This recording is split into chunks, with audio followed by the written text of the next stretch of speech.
श्री राम कथा प्रणाम मंत्र। ओम रामाय रामचंद्राय रामभद्राय वेधसे रघुनाथाय नाथाय सीताया पतये नमः।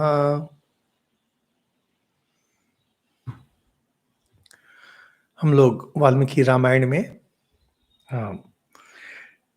अयोध्या कांड के 99वें अध्याय को पूरा कर चुके हैं। आज 100वां अध्याय हम लोग शुरू कर रहे हैं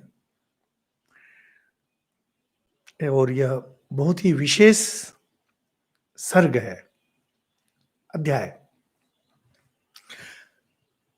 राजधर्म।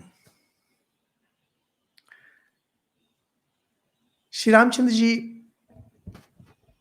भरत से कुशल प्रश्न पूछ रहे हैं कि भरत कैसे हो। वहां पहुंचे हैं ना, बहुत सारी बातें कर रहे हैं और कुशल प्रश्न पूछ रहे हैं, लेकिन असल में उन्हें उपदेश दे रहे हैं। यह एक बहुत ही विशेष एक कला है जिसमें हम लोग महाभारत में भी देखते हैं। कभी कोई मुनि आते हैं युधिष्ठिर के पास और उनका कुशल क्षेम पूछ रहे हैं। जैसे कि आप मिलते हैं तो पूछते हैं घर में सब कुशल है ना, पिताजी ठीक है ना, माँ ठीक है ना। यहां पर प्रश्न किया जा रहा है जिसमें इसी तरह से कुशल क्षेम पूछ रहे हैं, लेकिन वास्तव में उपदेश दे रहे हैं। मुझे एक घटना याद आती है। हमारे एक मित्र हैं, वो बहुत पंडित हैं। वो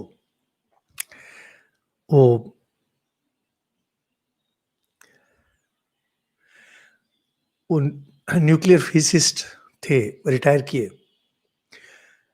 तो उनसे जब भी बात होती है, काफी पुस्तकें उन्होंने पढ़ी हैं।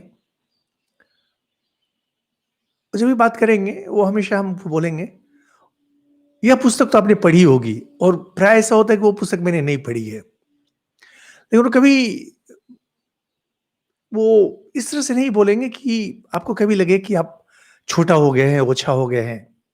हमेशा इस तरह से बात करेंगे, आपको सम्मान दे करके। यह एक कला है जहां प्रश्न पूछ रहे हैं, लेकिन प्रश्न पूछने के बहाने आप उन्हें उपदेश दे रहे हैं। ये बहुत ही अद्भुत है। यह रामायण में आता है और महाभारत में बहुत बार आता है। यह इस अध्याय में श्री रामचंद्र जी राजधर्म या राजनीति विद्या, इसके बारे में बात कर रहे हैं। आप लोगों को लगेगा कि हम लोग यहाँ धर्म ग्रंथ का पाठ कर रहे हैं, राजनीति के बारे में जानकर क्या होगा। ऐसा नहीं है। यह भारतीय संस्कृति है। जानना चाहिए कि हमारे पूर्वज कैसे रहते थे। और दूसरा, इनमें बहुत सी बातें हैं जो हमारे दैनंदिन जीवन में अत्यंत आवश्यक हैं। सारी नहीं, कुछ कुछ। और तीसरा है कि देखकर आश्चर्य लगता है कि देखिए सभ्यता कितनी बड़ी हुई थी, कहां कहां पहुंची हुई थी सभ्यता। अभी विशेष कारणवश हमारे पुस्तकालय में मुझे जाना पड़ा किसी काम से। तो मैं इसे भी खाली समय में लाइब्रेरी में घूमता रहता हूं, ऐसी किताबें उलट पुलट के देखता हूं। उसमें भी काफी ज्ञान बढ़ जाता है। किताब के पीछे क्या लिखा हुआ है उसे देख करके बहुत सारी बातें पता चल जाती हैं। तो मैं देख रहा था कि केवल वेद का साहित्य, मूल वेद, उन पर जो भाष्य हैं और उनसे संबंधित जो पुस्तकें, केवल वेद, इसमें वेदांत मनो उपनिषद आदि को नहीं ला रहे हैं, वेदांत को नहीं ला रहे हैं, केवल वेद।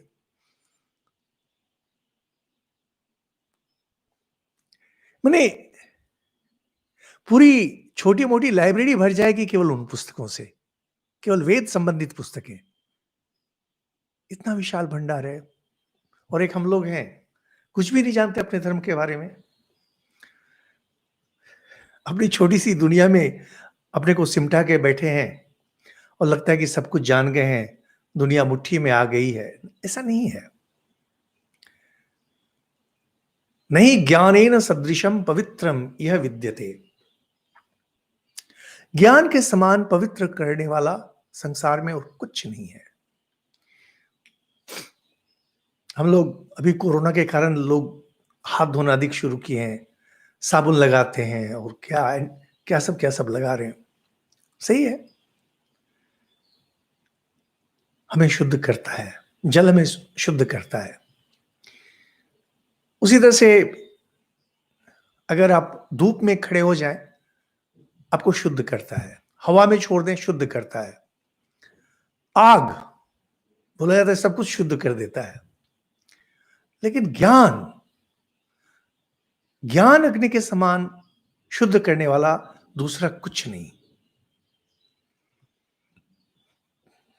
खैर, इतना कह कर हम लोग 16वें अध्याय में प्रवेश करते हैं। भरत शत्रुघ्न पहुंचे जहां राम और लक्ष्मण हैं।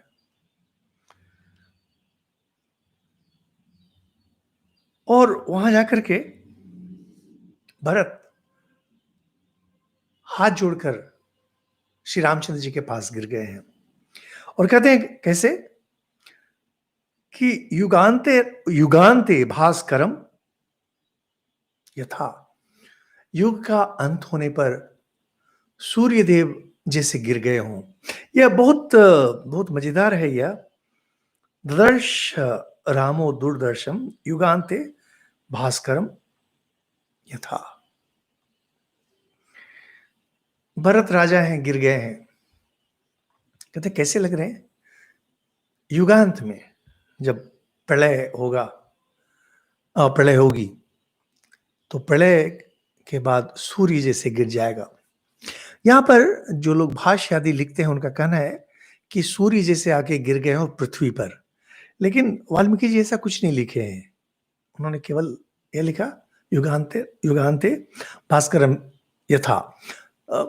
अपना अर्थ निकाल ले सकते हैं, क्योंकि हम लोग को अब विज्ञान के कारण हमें पता है कि सूर्य कभी आकर पृथ्वी पर नहीं गिरेंगे, पृथ्वी जाकर के सूर्य पर गिर जाएगी।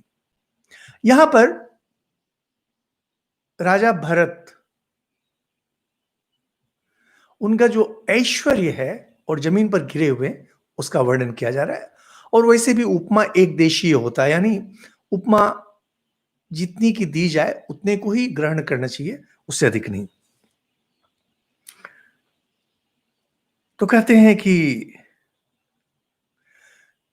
श्री रामचंद्र जी उन्हें बहुत प्यार से उठाए, उनका सर सूंघे। यह हमारी प्राचीन प्रथा है। हम लोग अपने से छोटों को जब प्रणाम करते हैं, कुछ करते हैं ना, तो चूमने की प्रथा हमारे यहाँ नहीं है। विदेशों में देखेंगे एक दूसरे को चूमने लगते हैं, माँ बेटा सब, नहीं, चूमने का नहीं। सर सूंघना हमारे यहाँ की प्रथा है। तो कहते हैं कि क्व नुते भूत पिता तात यदरण्यम तुमागत। तात, तात बहुत तात भी एक विशेष शब्द है। छोटों को भी तात कहा जाता है, पिताजी को भी तात कहा जाता है, और दादाजी को भी तात कहा जाता है। तात बहुत सुंदर शब्द है। पिताजी कहाँ थे कि तुम इस वन में आए हो? उनके जीते जी तुम तो इस वन में नहीं आ सकते हो। पिताजी कभी अनुमति नहीं देंगे यहां आने की।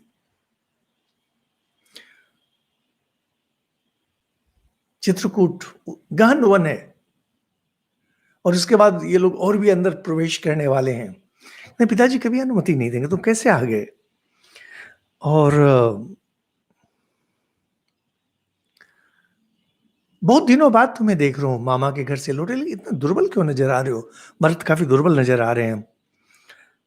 यहां पर एक बात बतला दें, ये अध्याय 100, 101, 102, इसमें ना बहुत सारी चीजें मिली हुई हैं। तो कभी कभी लगता है कहीं प्रक्षिप्त नहीं हो, कि बाद में लोगों ने कुछ जोड़ जाड़ दिया हो। क्योंकि कवि अगर स्वयं लिखेंगे, और अगर आज एक अध्याय लिखे हैं, दूसरा अध्याय अगर कल लिख रहे हैं, इसमें भी इस तरह की पुनरावृत्ति होने की संभावना कम है। तो उस पर करें, कच्चित सौम्य नते राज्यम भ्रष्टम बालस्य शाश्वतम। कहीं ऐसा तो नहीं कि परंपरागत राज्य भ्रष्ट हो गया, तुम बच्चे हो, तुम्हारे कारण कहीं कुछ गड़बड़ी तो नहीं हो गई और पिताजी की सेवा कर रहे हो ना? कच्चित दशरथो राजा कुशली सत्य संगरह। धर्म पर अटल रहने वाले हमारे पिताजी, जिन्होंने राजसूय यज्ञ किया है, अश्वमेध यज्ञ किया है। शुरू में हम लोगों ने देखा है कैसे राजा दशरथ बहुत सारे यज्ञ करते थे, करवाते रहते थे। वे सकुशल है ना? यहां पर एक बार फिर आपको बतला दें, यह एक ग्रंथ है। यहां पर नाटकीयता नहीं है। अगर मान लीजिए हम लोग अगर राम कथा का आयोजन करें, रामलीला आदि का आयोजन करें, तो हम लोग कहानी को इस तरह से चलाएंगे जहां पर कि बहुत ड्रामाबाजी हो रही होगी। यह ग्रंथ है, धर्म अर्थ काम, इन तीनों का उपदेश दिया जा रहा है। राजधर्म, राजनीति उसी विद्या के अंतर्गत आती है। तो धीरे धीरे धीरे पूछ रहे हैं, लेकिन साधारणतः क्या होगा कि अब भरत आए हैं, रोएंगे, बोलेंगे पिताजी चले गए, बोलेंगे, थोड़ी देर बाद बोलेंगे। और ऐसे भी देखेंगे कि वह सुनकर के श्री रामचंद्र जी का विलाप इतना होगा कि तुरंत नहीं बोल रहे हैं। अब रामचंद्र जी बड़े हैं, वही बोल रहे हैं। अब हम लोग का ऐसा जमाना आ गया है, बच्चे लोग ही फटर फटर फटर करके बोलते रहते हैं। लेकिन नियम है कि बड़े बोलते हैं, वे जब आदेश दें, जब अनुमति दें, तभी छोटे बोलते हैं। स कच्चित ब्राह्मणो विद्वान धर्म नित्यो महाद्युति ही। और तुम वशिष्ठ की पूजा करते हो ना? वशिष्ठ हमेशा धर्म में तत्पर रहने वाले हैं, विद्वान हैं, ब्रह्मवेत्ता हैं। देखिए शुरू हो गया। भरत युवराज हैं, श्री रामचंद्र जी को यही पता है कि पिताजी उन्होंने युवराज बनाया, मैंने हर अर्थ में राजा ही है। तो कहते हैं तुम करते हो ना? उपदेश देना उन्होंने शुरू कर दिया। तात कच्चित च कौसल्या सुमित्रा च प्रजावती सुखिनी कच्चित आर्या च देवी नंदती कैकेयी। श्री रामचंद्र जी को नहीं पता है कि उनकी ये तीनों मां आई हुई हैं और थोड़ा पीछे हैं, क्योंकि भरत आगे बढ़ गए हैं। पूछ रहे हैं माता कौशल्या सुख से है ना? और सुमित्रा उत्तम संतान वाली, तथा कई कई आर्या। यहां आर्या शब्द है, यह जब कविता करते हैं तो किसी भाव को स्पष्ट करने के लिए अलग अलग शब्दों का प्रयोग किया जाता है। कैकेयी के नाम में यहां विशेषण है आर्या, जो किसी के भी साथ लग सकता है। और एक हो सकता है कि जिस समय रामायण की रचना हुई है उस समय तक ये कैकेयी तो पंजाब की तरफ से आई हुई थी, और उस समय वह आर्य लोगों का गढ़ हुआ करता था।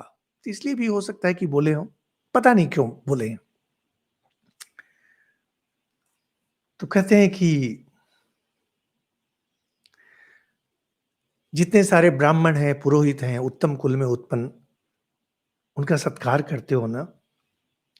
और जिन ब्राह्मण को, जिन पुरोहित को तुमने अग्निहोत्र आदि कर्म में लगा के रखा है, वे समय पर आकर तुम्हें बतला देते हैं ना कि आहुति दे दी गई है। यह पुरोहित प्रथा है। यह पुरोहित प्रथा लगभग अधिकतर धर्म में है, इस्लाम में नहीं है। इस्लाम में यह जो प्रिस्ट क्राफ्ट है, पुरोहितगिरी नहीं है। लेकिन जो बहुत पुराने धर्म हैं, जैसे यहूदी और पारसी, हिंदू, इनमें यह प्रथा है।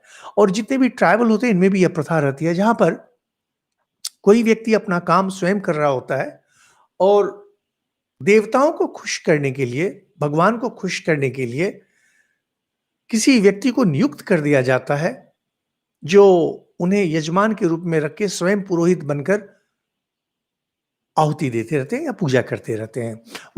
यह प्रथा देखिएगा आज भी है। और यह पुरोहित प्रथा, यह विशेषकर हिंदू धर्म में है, जहां पर कि कुल पुरोहित है और साधारण पुरोहित हैं, ग्राम पुरोहित हैं। ये लोग जैसी-जैसी आवश्यकता होती है, उसके अनुसार ये पूजा करते हैं। लेकिन यह हुई पूजा की बात। जहाँ तक आध्यात्मिक उत्थान की बात है, आपके अपने उत्थान की बात है, वो आपको स्वयं करना पड़ेगा। इसके बारे में कहीं पर नहीं कहते हैं। ये देखिए, अभी जो हम लोगों में एक विचार आ गया है कि हमारे गुरु हैं, हाँ, गुरु हम पर कृपा करेंगे और हमने गुरु को वर्ण किया है, गुरु से मंत्र लिया है, गुरु हमें उद्धार करेंगे। यह भाव बहुत बाद में आया है, विशेषकर वैष्णववादी से आया है। लेकिन हमारी यहाँ परंपरा यही रही है, आत्मोत्थान जब ध्यान आदि ये आपको स्वयं करना पड़ेगा। देवताओं की पूजा, जहाँ पंचदेवता आदि की पूजा है, कुल देवता की पूजा है, यह आप दूसरों से भी करवा सकते हैं। श्री रामचंद्र जी पूछ रहे हैं, पुरोहित, सही पुरोहित को तुमने नियुक्त किया है कि नहीं? और वे समय पर आकर तुम्हें बतला देते हैं कि नहीं, कि हाँ, यह कार्य कर दिया गया। और कच्छिन्न देवान् पितॄन् भृत्यान् गुरून् पितृ समानपि विद्धांश्च तात वैद्यांश्च ब्राह्मणाश्च अभिमन्यसे। अभिमन्यसे कहते हैं कि सम्मान करना। तो यहां पर करें, देवताओं को तुम सम्मान करते हो कि नहीं? अभी हम लोगों ने देवता शब्द का प्रयोग किया था। पितर, पितृगण जो बड़े हैं और जो दिवंगत हो चुके हैं, भृत्य गुरुजन, और वृद्धजन जो उम्र में बड़े हैं, ज्ञान में वृद्ध हैं, वैद्य ब्राह्मण, इन सब का सम्मान करते हो कि नहीं? राजा हैं और आपको, आपके लिए आवश्यक है कि इन सब का आप सम्मान करें। यह हम लोगों के लिए भी बहुत आवश्यक है। इसीलिए पंच महायज्ञ के बारे में हम लोगों ने बहुत बार बात की है। पंच महायज्ञ, जिसमें ब्रह्म यज्ञ, जिसमें आपको अपने आध्यात्मिक उत्थान के लिए प्रयत्नशील रहना पड़ेगा। यह जप, ध्यान, शास्त्र पाठ से होता है। दूसरा देव यज्ञ, जिसके बारे में यहाँ पर बात हो रही है, जहाँ पर कुल देवता, पंच देवता आदि की पूजा होती है, नियमित मंदिर आदि जाना है। तीसरा होता है पितृयज्ञ। खाने के समय थोड़ा सा अन्न पितरों के नाम में छोड़ दिया जाता है, उसे चिड़िया आदि को खिला दिया जाता है। और मनुष्य यज्ञ, मनुष्य यज्ञ होता है जब अतिथि सेवा करते हैं, अपने संबंधी की सेवा करते हैं, गरीब दुखी की सेवा करते हैं, सबके लिए कुछ धन अलग कर देते हैं, उसे दान कर दिया जाता है, अपने लिए नहीं रखा जाता है। अंतिम है भूत यज्ञ, जो प्राणी है, पशु पक्षी आदि, नित्य उनकी थोड़ी सेवा करनी पड़ती है। यह जो मनुष्य यज्ञ है, इस मनुष्य यज्ञ को यहां पर विस्तार में बोल रहे हैं कि पितर, भृत्य, गुरुजन, वृद्धजन, गुरु वृद्ध हुए जो ज्ञान में वृद्ध, उम्र में वृद्ध हैं, वैद्य, ब्राह्मण, इन सब का सम्मान करते हो कि नहीं? अगर नहीं किया गया तो मनुष्य यज्ञ ठीक से नहीं होगा। जो आप लोग जो मन लगाकर सुन रहे हैं, आप लोगों को पता होगा, हिंदू समाज इसी अनुसार चलता है। हिंदू समाज में इन सबका सम्मान किया जाता है, व्यक्तिगत स्तर पर भी, सामाजिक स्तर पर भी। और सुधन्वा, उन लोगों के अस्त्र के आचार्य थे, उनका सम्मान करते हैं कि नहीं? यहां से ये चले आते हैं बिल्कुल राजधर्म पर। और राजधर्म, जब ये महाभारत में भी जब मैं आलोचना करता हूं, बहुत अच्छा लगता है इसकी आलोचना कर। मंत्रो विजय मूलम ही राज्ञाम भवति राघव। विजय के मूल में, सफलता के मूल में मंत्र है, मंत्रणा। मंत्रणा जो विचार करते हैं, मंत्रणा। अगर आप सफल होना चाहते हैं, इसके लिए विचार करना बहुत महत्वपूर्ण होता है। विचार करने के बाद मंत्रणा, आपके जो बिल्कुल करीब हैं, उनसे इनके बारे में बातचीत। आज मेरे एक दोस्त से बात हो रही थी, तो उन्होंने किसी बात पर कहा कि आप पूछते तो बहुतों से हैं, बहुत कुछ के बारे में, करते लेकिन स्वयं हैं, आपने जो ठीक कर रखा है। तो मैंने कहा अवश्य, हर व्यक्ति यही करता है। हम लोग निश्चित कर लेते हैं कि हमें क्या करना है, उसके बाद हमारे जो करीबी हैं, हमारे जो समीप के हैं, उन्हें बतलाते हैं कि हम लोग ऐसा करना चाह रहे हैं। उसमें से कुछ लोग हो सकता है कि उसमें त्रुटि देखें, दोष देखें, आपत्ति करें। लेकिन आपके मन में जो विचार है, आपको स्पष्ट है कि ऐसा क्यों करना है। तो जब उनकी आपत्ति सुनते हैं तो उस पर आप भी विचार कर रहे हैं। अगर लगता है कि आपत्ति बहुत बहुत तगड़ी नहीं है तो उसे छोड़ दिया जाता है। लेकिन अगर द्वंद्व अवस्था है तो फिर किसी ज्ञानी के पास हम लोग जाते हैं कि देखिए द्वंद्व की अवस्था आगे क्या किया जाए। लेकिन यहां पर विचार से भी अधिक है मंत्रणा। राजा जब मंत्रणा करते हैं, अपने मंत्री जो विश्वस्त लोग हैं, जैसे हमारे प्रधानमंत्री आदि हैं, उनके मन में विचार आता है, फिर एक दो उनके करीबी हैं। जैसे आप लोगों ने देखा होगा नोटबंदी। नोटबंदी जब हुआ, किसी को कानो कान पता नहीं था। इन लोगों ने आपस में मंत्रणा की, ऐसे ऐसे करना है।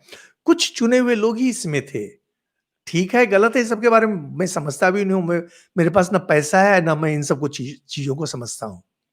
लेकिन इतना पता है कि बात पहले से नहीं निकल जानी चाहिए। अपने यहाँ भारत सरकार या जब बजट, सालाना बजट जब रखती है तो देखेंगे उसको छापा जाता है, किया जाता है, लेकिन कभी किसी को कुछ भी पता नहीं चलता है। मैंने फाइनेंस मिनिस्ट्री में हमारे कुछ परिचित थे, उनसे मैंने पूछा था कि आप लोग कैसे करते हैं, ये संभव कैसे होता है।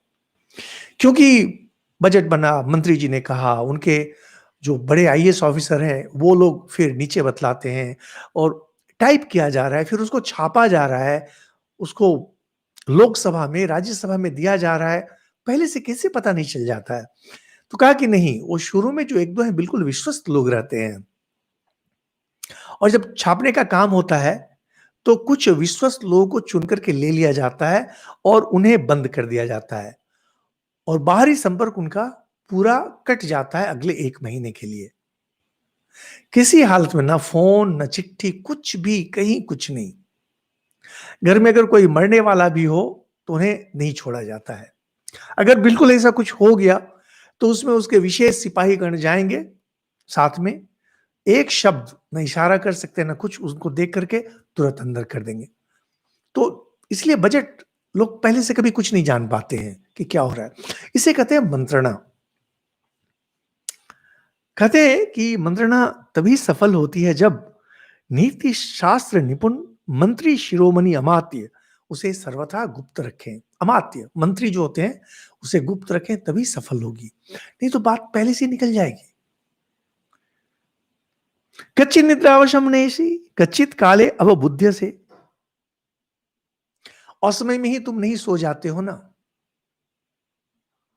जब तक तुम्हें नींद आ जाती है। अभी गद्दी पर बैठने का समय, तुम्हें नींद आ गई। ओए, बहुतों को नींद की समस्या रहती है। और समय पर जाग जाते हो ना, सुबह में जिसमें उठना चाहिए उसमें उठ जाते हो ना। और इसके बाद जो बहुत बहुत ही मजेदार बात है कि रात के पिछले पहर में यानी सुबह में उठ के अर्थ चिंता करते हो कि नहीं, यह बहुत ही आशय अर्थ सिद्धि के उपाय पर विचार करते हो कि नहीं। बात के शास्त्रों में हम लोग देखते हैं कि अंतिम प्रहर में यानी सूर्योदय के ठीक पहले उठकर जब ध्यान करना चाहिए। लेकिन राजा को बोलेंगे नहीं, सुबह उठ जाओ 4 बजे 5 बजे और बैठकर चिंतन करो, अर्थ सिद्धि कैसे होगी। वाल्मीकि रामायण यहां पर दूसरे ग्रंथों से बिल्कुल अलग है इसी कारण से, क्योंकि इनके लिए धर्म अर्थ काम यह महत्वपूर्ण है। और कहते हैं कच्चित मंत्र से नैका कच्चिन बहु सह। कोई भी गूढ़ विषय अगर है बहुत महत्वपूर्ण, ऐसा तो नहीं कि तुम उसे अकेले विचार करते हो, और ऐसा भी कहीं नहीं ना कि बहुत सारे लोगों से मिलकर विचार करते हो। कोई भी काम अगर आपको करना है, काम कार्य को अगर सफल बनाना है, अकेले मत कीजिए, लेकिन बहुत सारे लोगों से बात भी मत कीजिए। भारत सरकार में देखेंगे कैबिनेट, प्रधानमंत्री जब कुछ करना चाहते हैं कैबिनेट में जाके बात करते हैं, उसके बाद धीरे धीरे धीरे धीरे आगे करते हैं। और सीधे जाकर के अगर पार्लियामेंट में बोलेंगे तो वहां मंत्रणा नहीं, कोलाहल। वो सब जगह कोलाहल के लिए केवल कोलाहल ही होता है। कहते हैं अकेले नहीं करते हो ना, साथ में बहुत अधिक लोगों से नहीं करते हो ना, तो इसमें कहते हैं कि कोई भी मंत्र ना 2 या 4 कान तक ही गुप्त रहती है और कहते हैं 6 कान में अगर चला गया, तो बात फूट जाएगी। 6 कान माने तीसरा व्यक्ति अगर आ जाए तो 2 से अधिक नहीं लाना चाहिए। इस कारण से क्या होता है कि बात कहीं शत्रु राज्य तक नहीं पहुंच जाए, तुमसे पहले कहीं नहीं पहुंच जाए। जब तक तुम उसे कार्यान्वित करने के बारे में सोच रहे हो, तब तक बात शत्रु तक पहुंच गई, ऐसा नहीं होता है ना। और कच्चिदर्थम विनिश्चित्य लघु मूलम महोदयम, कि साधन छोटा हो फल बड़ा हो। अगर कभी ऐसी बात आ जाए तुम्हारे सामने कि मेहनत कम फल ज्यादा हो, तो उसे तुरंत कर लेते हो कि नहीं। यह देखिए बहुत महत्वपूर्ण, केवल राजा के लिए नहीं, हम लोग के लिए भी। कभी अगर कोई ऐसी बात आ जाती है जिसमें आपको मेहनत ना करनी पड़े, माने हल्की मेहनत, लेकिन फल बहुत अच्छा होगा। बाद में चाणक्य ने इसे कहा शुभस्य शीघ्रम, अशुभस्य कालहरणम। शुभस्य शीघ्रम का अर्थ होता है कि जहां पर लागत कम है और मुनाफा अधिक। अशुभ होता है लागत अधिक है, मुनाफा कम है। लागत और लाभ, लागत लाभ, हमेशा विचार करना चाहिए। कभी कभी परिस्थिति ऐसी हो जाती है कि लागत अधिक है, लाभ कम होता है। जैसे मान लीजिए, उदाहरण के लिए हम बोलते हैं, उदाहरण के लिए आपके घर में बच्ची की शादी है, लड़की की शादी करनी है, बहुत अच्छा लड़का मिला, सब कुछ संयोग से बात है। इसको बोलते हैं देर मत करो, शुभस्य शीघ्रम, शुभ है, तुरंत करो। अब उसके बाद कुछ ऐसा हो गया, परिस्थिति कुछ ऐसी हो गई कि आपके घर में किसी का डिवोर्स होने वाला है। डिवोर्स चीज अशुभ होती है, इसको जितनी देर कर सके, जितनी देर सके। मेरा एक परिचित लड़का है, उसके साथ ऐसी समस्या हो गई। मैं जब भी हमसे बात करते, मैं हमेशा उसको यही बोलते हैं कि बेटे, ये तलाक एक अशुभ चीज है, तुमको तो कोई लाभ होने वाला है नहीं। ऐसा नहीं है कि तुम किसी से शादी करना चाह रहे हो, तुम्हें तो कोई लाभ नहीं होना। जितनी देर कर सकते हो करती रहो, अश्वस्य शीघ्रम। क्योंकि इसमें लागत अधिक है, मन का कष्ट है, परिवार टूट जाता है, सब कुछ है, और लाभ कुछ भी नहीं है। उसका मुंह नहीं देखना चाहते, इसलिए उसको दूर कर दिया, बस इतना सा। इसे कहते हैं अशुभ। शुभ कहते हैं थोड़ी मेहनत। मैं बिल्कुल ठान कर, साध कर कभी तीर्थ पर नहीं गया हूं आज तक। कभी किसी तीर्थ पर मैं इस तरह से कि मुझे उस तीर्थ में जाना है, मैं कभी नहीं गया। लेकिन संयोग है मेरा कि बिना किसी प्रयास के, बिना बिना किसी प्रयास के, वो कुछ ऐसा हो जाता है कि स्वयं तीर्थ जाने का मौका मुझे मिल जाता है। बहुत पहले मेरे मन में एक इच्छा जगी थी कि अमरनाथ जी दर्शन को जाएंगे, और अमरनाथ जी जाएंगे सोच करके ही दिल बैठ गया। क्योंकि मैं गया था 97 98 में, 97 में गया था, 97 में। उस समय करीब 6,000 7,000 रुपये लगते थे, और मेरे पास 100 200 रुपये भी नहीं थे। तो उतना रुपया कहाँ से आएगा, कैसे जाएंगे। और संजोग ऐसा हुआ कि वो हठात हो गया। और कुछ स्वामी जी लोग जा रहे थे, उन्होंने कहा तो मैंने कह दिया मैं भी जाऊंगा, जाऊंगा। अब संयोग ऐसा है कि मैं अपने, हमारे जो बड़े बूढ़े थे सन्यासी गण, उनको बोले, तो कुछ कुछ पड़ा भी रहता है सबके पास। तो कोई 200 रुपया, कोई 500 रुपया करके मैंने देखा कि हो गया, और वो आराम से तीर्थ हो भी गया। उसी तरह से बहुत मुझे मन था कि कभी ओंकारेश्वर, महाकालेश्वर, इसके दर्शन को जाएंगे, शिव स्थान है। तो कैसे जाएंगे, अब खर्च है, समय का व्यय है। और संजोग से Indian institute of management, IIM Indore, वहां से एक आमंत्रण आया 5 दिन 6 दिन टॉक्स देने के लिए। तो गया, तो वो भी अपने आप हो जाता है। इसे कहते हैं लागत कम लाभ ज्यादा। ऐसा अगर हो, इसमें देर नहीं करनी चाहिए। कभी अगर आपको लगता है, यहां शब्द कहते हैं लघु मूलम महोदयम, मूल लघु है इसका, लेकिन महोदयम बहुत बड़ा मिलता है। और कहते हैं कि जो दूसरे राजागण हैं, तुम्हारे भावी कार्यक्रम को पहले से ही तो नहीं जान जाते हैं ना। दूसरों को पता नहीं चलने देना चाहिए कि आप क्या करना चाह रहे हैं, लेकिन बिल्कुल अकेले में भी नहीं करना चाहिए। कहते हैं कि उसके बाद और भी कहते हैं, कहीं ऐसा तो नहीं कि तुम जो निश्चित करते हो, तुम्हारे मंत्रीगण या आस-पास जो हैं, तर्क और युक्ति के द्वारा पहले से ही जान जाते हैं? आपने नहीं बतलाया, मंत्रणा भी बाहर नहीं निकली, केवल युक्ति और तर्क के द्वारा वो समझ जाते हैं कि क्या क्या करने वाले हैं। हम लोग एक स्वामी जी के बारे में जानते थे, वो प्रिंसिपल थे एक जगह, बहुत मजेदार घटना है। तो उसमें एक थे विद्यार्थी, दिमाग बहुत तेज था। तो वो बीच-बीच में देखते थे कि जो स्वामी जी हैं प्रिंसिपल, वो यहां से वहां चहलकदमी कर रहे हैं। टीचर लोग वहीं पर रहते थे। उसको देख के ही ये बोल देते थे कि कल क्लास में क्या-क्या परिवर्तन होने वाला है। वो प्राचार्य थे, उनकी कुछ आदत थी, किसी को कुछ बोलना चाह रहे हैं, वहां तक जाके ठिठक जाते हैं, रुक जाते हैं, ऐसे करके। तो यह युक्ति तर्क से निकाल लेना। अभी देखेंगे ये जो इंटरनेट आदि के कारण लोग पहले से ही बोल देते हैं, चीन क्या करने वाला है, पाकिस्तान क्या करने वाला है, इसकी मंशा क्या है इत्यादि।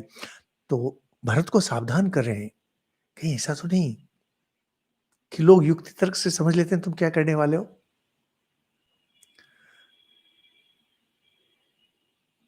या कह रहे हैं जो नोटबंदी जब हुआ, उसको लेकर के अभी काफ़ी सारी बातें अभी भी आर्टिकल्स निकलते रहते हैं और मैं बहुत चाव से उन्हें पढ़ता हूँ। तो उसमें कहते हैं कि अरे! इशारा बहुत दिनों से चल रहा था, प्रधानमंत्री ने ऐसा किया था, नोट के बारे में ऐसा चल रहा था, लेकिन आश्चर्य कि नहीं पता चला। लेकिन जो युक्ति तर्क वाले हैं, वो पकड़ लेंगे। यहाँ पर राजा का काम यह है कि युक्ति तर्क वाले नहीं समझ सके। इसके बाद ये 22 नंबर श्लोक ये बहुत महत्वपूर्ण श्लोक है। हमको, आपको, सबको नित्य से अपने जीवन में लगाना चाहिए। कश्चित् शास्त्रैर्मूर्खाणाम एकम इच्छसि पंडितम। कि सहस्र मूर्खों के बदले एक पंडित को अपने पास रखने की इच्छा तुम रखते हो कि नहीं? हम लोग के साथ समस्या क्या होती है कि हम लोग सभी, हम आप सभी, हम लोग चाहते हैं कि आंख का अंधा गांठ का पूरा हो। धन हो इसके पास काफी, लेकिन आंख का अंधा हो, दिखाई नहीं पड़ता हो। तो लोग हमेशा ऐसे लोगों को ढूंढते रहते हैं जिनमें बुद्धि कम है, लेकिन धन आदि है।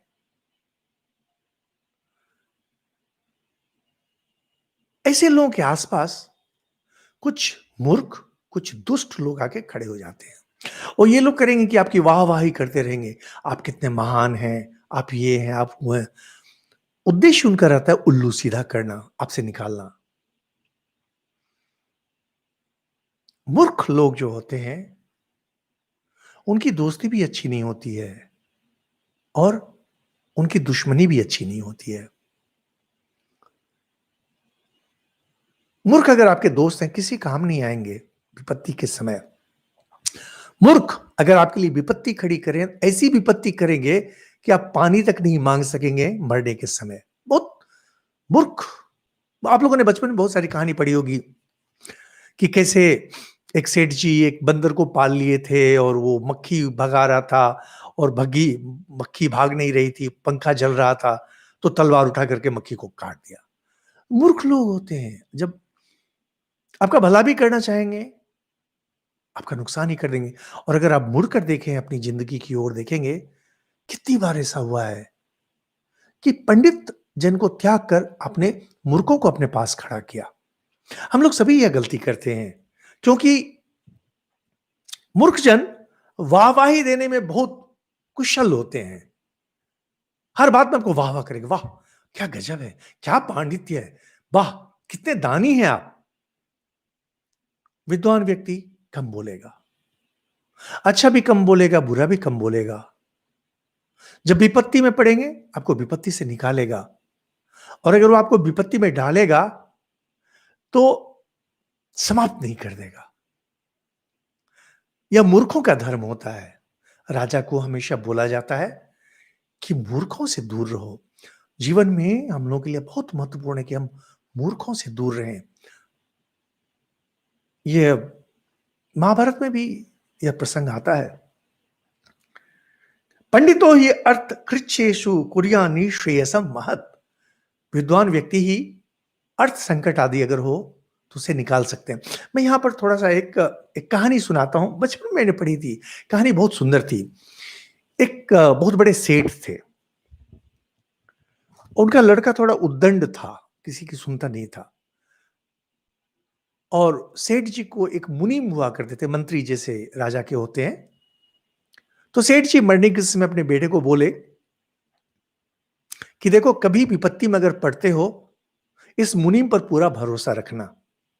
बुद्धिमान व्यक्ति था, बूढ़ा हो गया था। पिताजी गुजर गए और बेटे ने सत्ता संभाल ली। और पहला काम उसने किया, मुनीम को निकाल दिया नौकरी से और दुनिया भर के चापलूसों को अपने पास रख लिया। जुआ खेलना और ये करना, उसमें सब पैसा उसका जाना शुरू हुआ। आप देखेंगे आपके जीवन में अधिकतर संकट इन मूर्खों के ही कारण होता है। वे अगर आपके दुश्मन हैं तब भी, वे अगर आपके दोस्त हैं तब भी। अब संजोग ऐसा हुआ कि उस पर कुछ कर्ज हो गया था और उसे बोला गया कि कल तक अगर इसे नहीं चुकाया गया तो उनकी कुर्की जब्ती हो जाएगी। ध्यान नहीं दिया था उसने व्यापार पर। अब उसके जितने दोस्त थे चापलूस, सब निकल भागे। अब वो क्या करेगा, उसे समझ में नहीं आ रहा है अब क्या करें। तब उसने चुपचाप संवाद भिजवाया। याद है कि बोला था, मुनीम को बुलावा भेजा। तो ठंड का समय था, मुनीम जी आए चादर वादर ओढ़ करके। तो मुनीम जी कहते हैं कि हाँ क्या है। बोला कि ये देखिए, इतना पैसा कर्ज हो गया है, तो मैं इनसे बोल रहा हूं कि मुझे 7 दिन का समय दीजिए, मैं व्यवस्था कर दूंगा। बोल रहे कि नहीं, कल तक अगर नहीं हुआ तो कुर्की जब्ती हो जाएगी। तो मुनीम जी वृद्ध व्यक्ति तो बोले कि वो जहां बैठे हुए हैं, बोले कि देखो मुझे ठंड बहुत लग रही है, बूढ़ा हो गया हूं, थोड़ा आग मेरे सामने लाओ, मैं हाथ सेकना चाहता हूं। हाथ उनका कांप रहा था, कांप रहा था या कपा रहे थे पता नहीं। और वो रोशनी के नीचे जाकर के बैठे और आग को बुलाए और वो कागज देखना शुरू किए कि कितना बकाया है। और देखते देखते हाथ कांपते कांपते कब उनके हाथ से वह कागज आग में गिर गया, जल गया। जब तक संभाले तो जल गया। तो मुनीम जी उसको कहते हैं कि देखिए, मैं बूढ़ा व्यक्ति हूं, कागज तो जल गया, इसके आपके पास इसकी प्रति तो होगी। तो दुखी होकर बोलता है कि नहीं, प्रति तो नहीं है। पहले का समय था, कार्बन वार्बन नहीं था, प्रति तो नहीं है। तो बोला कि नहीं, एक दूसरा तैयार करके ले आइए, हम लोग पैसा दे देते हैं आपको। बोला नहीं, उसे तैयार करने में तो 5-7 दिन लगेगा। तो बोला ले आइए। तो कुर्की जब्ती खत्म, कागज ही नहीं है तो कहां से कुर्की जब्ती होगी। और लेनदार वो अपना चला गया। तो अब जाकर वह उनके चरणों पर गिरा कि आपने बचा लिया मुझे, नहीं तो मैं तो जेल जाने वाला था और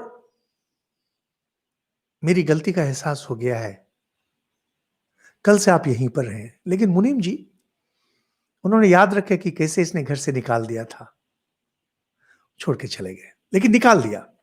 कहानी है, एक बच्चे की कहानी है, सब कुछ सही है, लेकिन भाव इसका यही है। मूर्खों के साथ रहेंगे, जब आप पर समस्या होगी वो आपको निकाल नहीं सकेंगे। बुद्धिमान अगर आपके आसपास है, तुरंत निकाल देंगे। उन्हें पता है वो कैसे क्या करना है।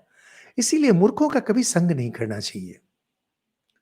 ये सब शास्त्र, सब नीति शास्त्र में ही कहा जाता है, लेकिन हम लोग क्या करेंगे। हम लोग का हृदय रेगिस्तान बना हुआ है, सूखा सूखा सूखा।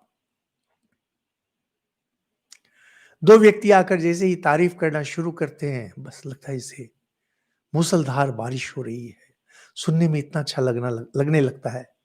और हम लोग जरा सा के लिए इस बात को नहीं समझ पाते हैं कि हमारा सर्वनाश होने जा रहा है। सहस्राण्यपि मूर्खाणां यद्युपास्ते महीपति। राजा हजार 10,000 मूर्खों को अपने पास रख ले, आवश्यकता पड़ने पर कोई सहायता नहीं मिलती है। लेकिन एक मंत्री अगर हो, एक मेधावी अगर हो, एक शूर व्यक्ति अगर हो, तो वह बड़ा से बड़ा काम साथ दे सकता है। इसलिए देखेंगे, जो यूनान का साहित्य है, ग्रीक लिटरेचर, वहां भी अपने महाभारत आदि में भी जो शूरवीर आदि हैं, इन्हीं की कहानी कही जाती है, क्योंकि ये लोग ऐसा काम कर देते हैं कि वे स्वयं कहानी बन जाते हैं। कच्चिन मुख्या महत्स्वेव मध्यमे सूचा मध्यमा। काम की जगह पर उत्तम व्यक्ति को उत्तम, मध्यम व्यक्ति को मध्यम और साधारण व्यक्ति को साधारण जगह पर तुम नियुक्त करते हो कि नहीं, यह बहुत महत्वपूर्ण है। बहुत बहुत बहुत महत्वपूर्ण है। हम लोग प्राय यह जो अभी एक मूर्खों की नीति, जिसे सोशलिज्म कहते हैं, मूर्खों की नीति है। क्योंकि जितने फटेहाल लोग हैं, जनसंख्या में अधिक हैं, और वो सत्ता हाथ में ले लेते हैं, और वह विचार जो कुछ कुशल प्रवीण व्यक्ति हैं उनके भी दिमाग में घुस जाता है, और कहते हैं सब समान है, सर भी समान है, पांव भी समान है। ऐसा कभी हो सकता है? समानता केवल आध्यात्मिक स्तर पर है। व्यक्ति जब मुक्त होता है तभी समानता होती है। समाज में कभी समानता नहीं होती है। तो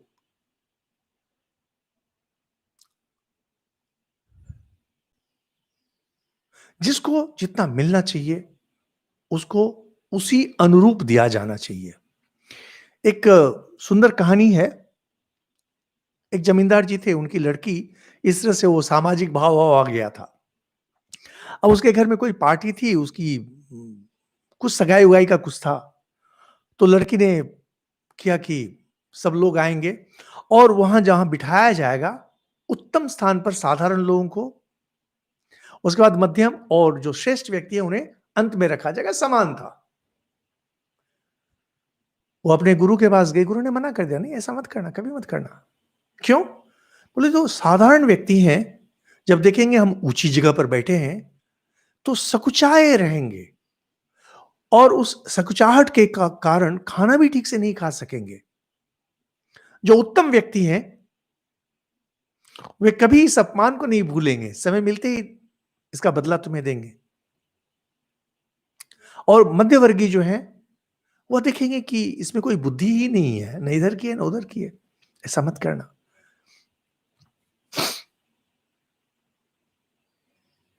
जहां भी देखेंगे सही सही काम होता है, जैसे मान लीजिए आर्मी है, सीधा ये ऑफिसर हैं, ये जूनियर कमीशन ऑफिसर हैं, ये नॉन कमीशन ऑफिसर हैं, और ये सोल्जर्स हैं, बिल्कुल अलग। जिनको जितना सम्मान मिलना चाहिए उनको उतना सम्मान अवश्य दिया जाना चाहिए।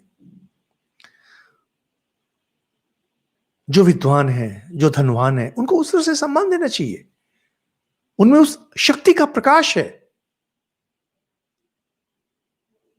हम लोग यौवन के जोश में आकर, है ना, सब कुछ समान कर देंगे, करो मरो।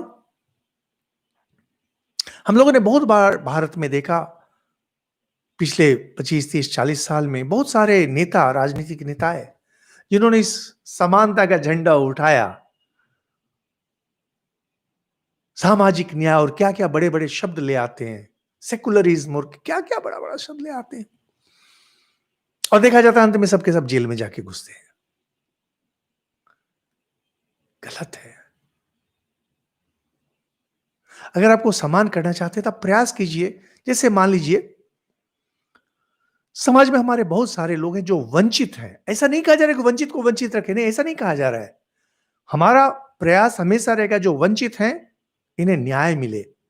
हमारा हमेशा प्रयास रहेगा अशिक्षित जो हैं, वंचित वर्ग में, उन्हें उत्तम शिक्षा की व्यवस्था की जाए जिससे वे ऊपर आ सके।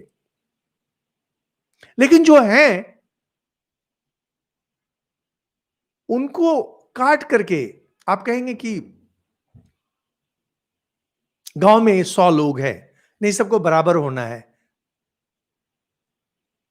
जो अधिक लंबा है, उसका सर काट के उसे छोटा करो, और जो छोटा है, उसे खींच-खींच के बड़ा करो। ऐसे नहीं होता है, नादानी है। और उसके बाद कहते हैं कि अमात्य अनुपधातीतान पितृ पयता महान शुचिन।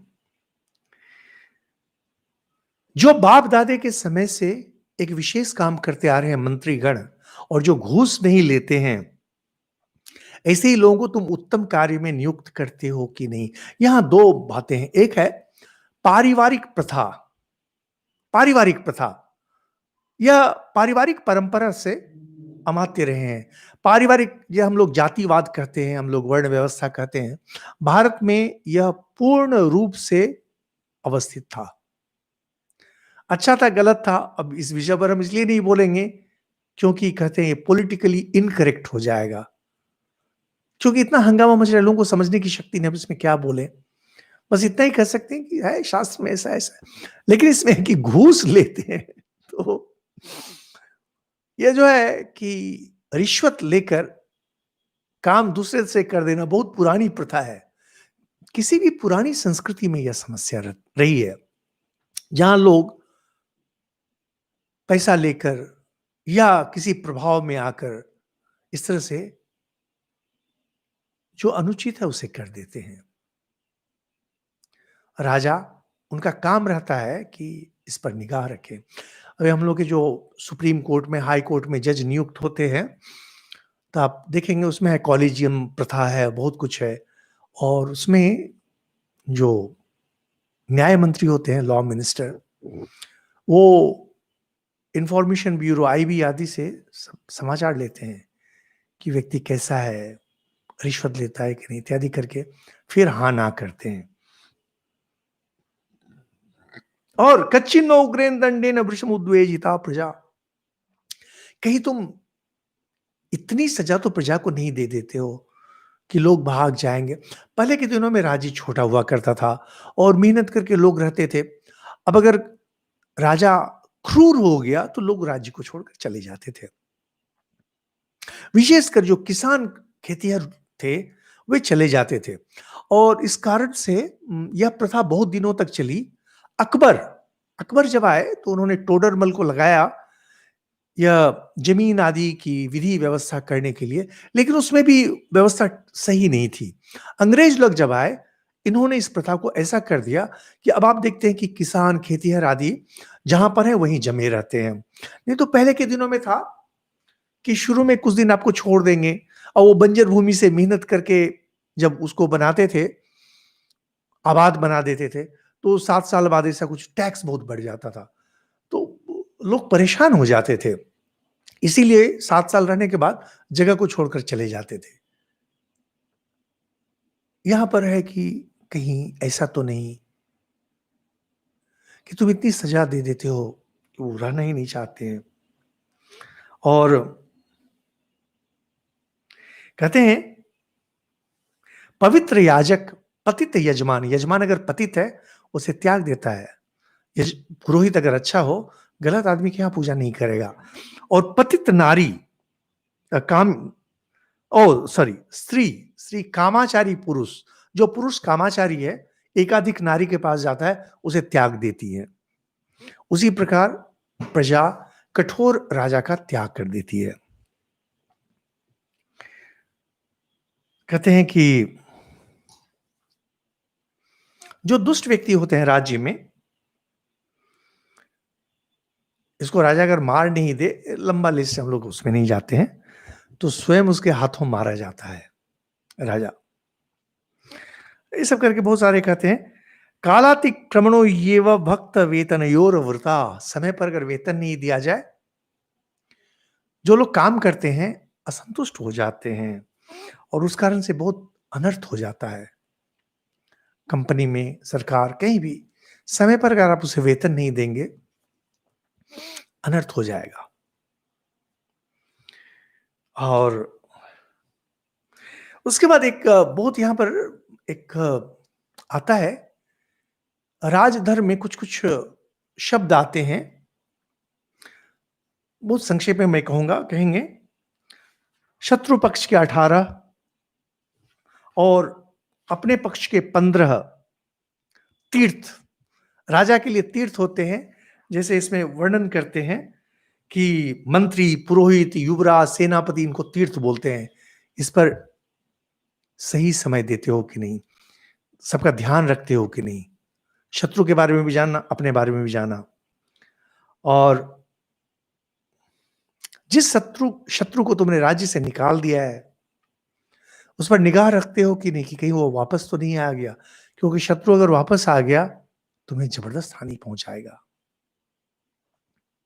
साथ में कहते हैं कच्चिन लोकायतिकान ब्राह्मणास्तात सेवसे, कहीं नास्तिक ब्राह्मण लोगों का तुम संग नहीं करते हो। यह जो 38 नंबर श्लोक है, इसी से लगता है कि शायद यह प्रक्षिप्त है, शायद, क्योंकि यह जो बोलते हैं लोकायतिक, चारवाक हम जिन्हें कहते हैं, यह कहते हैं कि चारवाक लोगों के बारे में मतांतर है। लोगों को सही नहीं पता है कि ये लोग कौन थे, सच में थे भी या नहीं थे। लेकिन बाद में फिर और एक प्रसंग आएगा जिसमें श्री रामचंद्र जी को इस तरह का व्यक्ति बोल रहा है, तो हो सकता है कि हो ये लोग वाक्पटु होते हैं, पंडित हैं, वाक्पटु हैं, लेकिन नास्तिक धर्म का प्रतिपादन करते हैं। ऐसे धर्म का प्रतिपादन करते हैं जिसके अनुसार जीवन ही सब कुछ है, मृत्यु के बाद कुछ नहीं है, स्वर्ग आदि कुछ नहीं है, धर्म आदि कुछ नहीं है। इनका बाद में बहुत सुंदर एक श्लोक इन लोगों ने रचना की थी इस मत का प्रतिपादन करने के लिए, यावत जीवेत सुखम जीवेत ऋणम कृत्वा घृतम पीवेत।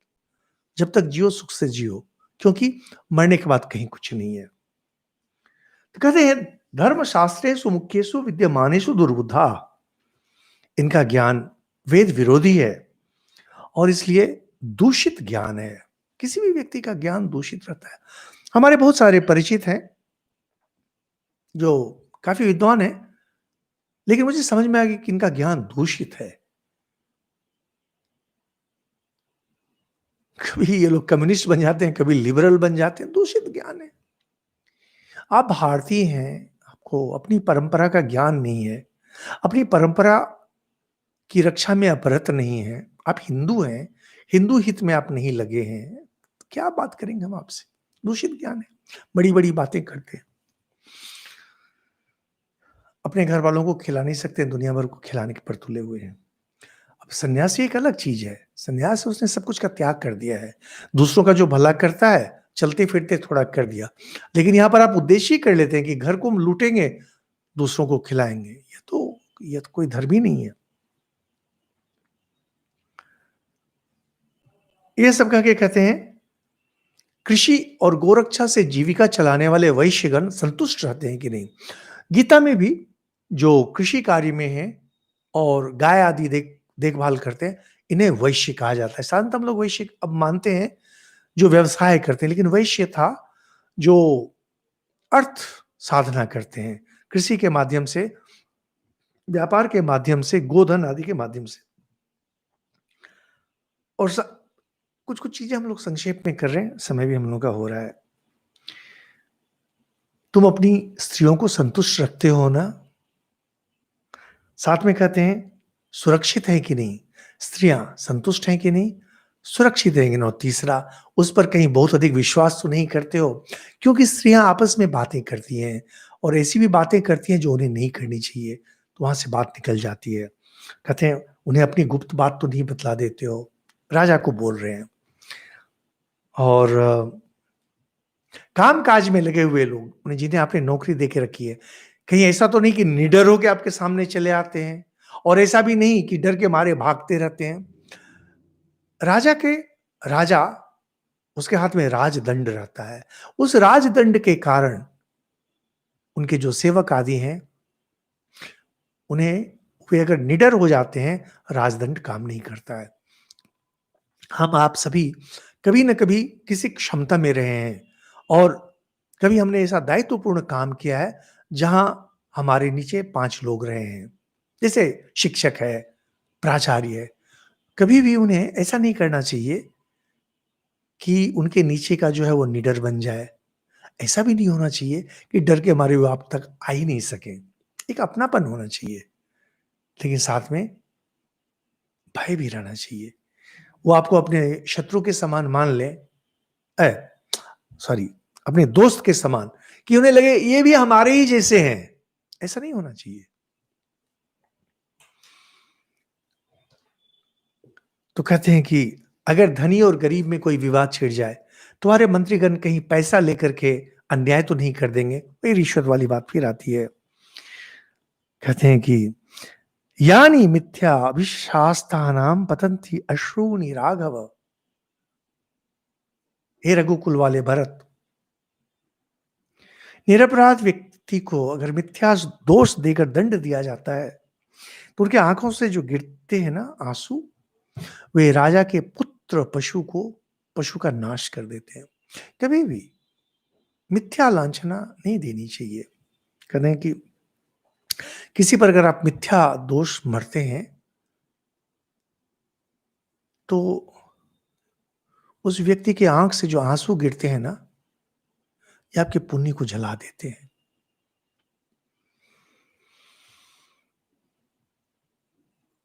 सबका क्या कहते हैं कि जो बालक है, वृद्ध हैं, वैद्य हैं, इनको मधुर वचन से इनका स्वागत करते हो कि नहीं। और साथ में कहते हैं कचिद अर्थेन व धर्मम अर्थम धर्मेण व पुनः उभो व प्रीति लोभे न कामेन न विवाद से। अर्थ, धर्म और काम, इस तीनों को बिल्कुल सही तरीके से पालन करते हो कि नहीं? कहीं ऐसा तो नहीं कि धर्म के चक्कर में अर्थ और काम को डुबो देते हो, या अर्थ के चक्कर में, पैसा कमाने के चक्कर में धर्म और काम को डुबो देते हो। पैसा कमाना ही जीवन का उद्देश्य हो गया, और काम के चक्कर में, भोग करने के चक्कर में अर्थ और धर्म को डुबो देते हो। हिंदू शास्त्र में बार बार कहा गया है, जो संसार में है, धर्म अर्थ काम, इन तीनों को नियमित तौर पर करेंगे। आपके पास धन है, आपने वो पूरा तीर्थ में लुटा दिया, यज्ञ में लुटा दिया, नहीं, मना किया जाता है इसको। आप भोग में लगे हैं, जुआ खेलते हैं, शराब पीते हैं, लड़कियों के पीछे दौड़ते हैं, उसमें अपना धन लुटा दिया और धर्म लुटा दिया, मना है, नहीं कर सकते हैं। और पैसा कमाने के लिए ऐसा भाग रहे हैं, ऐसा भाग रहे हैं कि धर्म भी डूबा, संसार भी डूबा, नहीं, ऐसा नहीं कर सकते। तीनों का सामंजस्य रखना पड़ता है। और ये सब कहने के बाद बोलते हैं कि राजा के 14 दोष होते हैं। महाभारत में भी काफी विस्तार में आता है, मैं संक्षेप में केवल बोलता हूं। नास्तिकता, नास्तिक्यम, अनृतम, क्रोधम, प्रमादम, दीर्घ सूत्रता। असत्य वचन, क्रोध, प्रमाद, गलत चीजों को गलत देखना, दीर्घ सूत्रता, कोई काम कार्य करने में देर करना, ज्ञानी पुरुषों का संग नहीं करना, आलस्य, ये बोलते हैं ये सब है मूल जो राजा के दोष होते हैं। कहते हैं कि इस तरह के कुछ कुछ यहां पर वर्णन करते हैं। और उसके बाद एक है 68, 69, 70 में 10 वर्ग, पंचवर्ग, चतुर्वर्ग, सप्तवर्ग, अष्टवर्ग, त्रिवर्ग, 3 विद्या, 6 गुण, ये पूरे इस सब का सब ठीक रखते हो। यहां पर हमारे जो भाष्यकार आदि हैं वर्णन करते हैं, काम से उत्पन्न होने वाले 10 दोष, इनको 10 वर्ग कहते हैं, राजा के लिए त्याज्य है। हमारे मनुस्मृति में इसका वर्णन किया गया है। शिकार करना बहुत अधिक मनुस्मृति में है। शिकार करना, जुआ खेलना, दिन में सोना, दूसरों की निंदा करना, स्त्री में आसक्त होना, मद्यपान, नाचना, गाना, बाजा बजाना और बेकार बेकार घूमना। राजा के लिए इसे 10 वर्ग कहा जाता है। यह उनके लिए गलत है, नहीं करना चाहिए। तो ऐसे ही करके जैसे कि अष्टवर्ग होता है, ये 10 वर्ग फिर अष्टवर्ग में होता है दूसरों को भड़काना, चुगली करना, कुछ ऐसा काम करना जो दुस्साहस का है, ईर्ष्या करना, द्रोह करना और दूसरे में दोष दर्शन, इस तरह के ना बहुत सारे दोष का वर्णन किया गया है। कहीं पर उसे त्रिवर्ग, कहीं पर चतुर्वर्ग, इस तरह से कहा गया है। मूल है उसके बाद कहते स्वादिष्ट अन्न अकेले तो नहीं खा लेते हो, तो हमारे जो मित्रगण हैं, जो आशा करते हैं, उन्हें भी देते हो ना? गाँव आदि में देखेंगे यह प्रथा थी कि आपके यहाँ कुछ अच्छा बनता है, कुछ अच्छा आता है तो सबको बाँट के खाया जाता था। यह सब श्री रामचंद्र जी भरत को पूछते हैं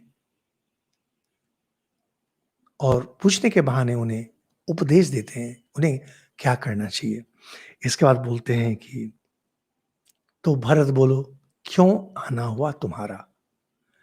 भरत अब बतलाएँगे कि पिताजी का देहांत हो गया है। अगले दिन हम लोग इसको देखेंगे।